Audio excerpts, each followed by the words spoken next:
Hello everyone, সবাই কেমন আছো? আশা করছি সবাই খুব ভালো আছো, আমিও ভালো আছি। তো কালকে মা বাজার গেছিলো, বাজার থেকে কিছু ফলমূল কিনে এনেছে। তো আমাদের ঘরে যখনই ফলমূল শেষ হয়ে যায় তখন মানবাবু না হয় মা কিনে আনে। ডেলি ফলটা আর কি খাওয়া হয়, তো কখনোই ভিডিওটা তোমাদের সাথে সেরকমভাবে শেয়ার করা হয় না। তো আজকে ভাবলাম কয়েকটা কথা তোমাদের সাথে শেয়ার করি।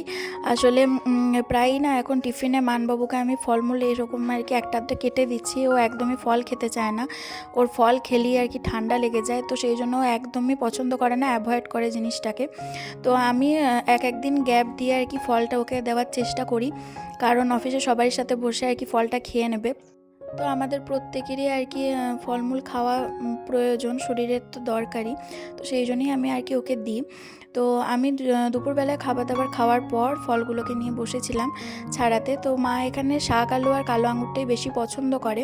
তো আপেল কমলা লেবু এগুলোও ছাড়িয়ে নিয়েছি, একটা প্লেটই ছাড়িয়েছি। আর শাক আলুতে একটুখানি বিট লবণ দেবো, তো সেই জন্য বিট লবণটা দেখালাম।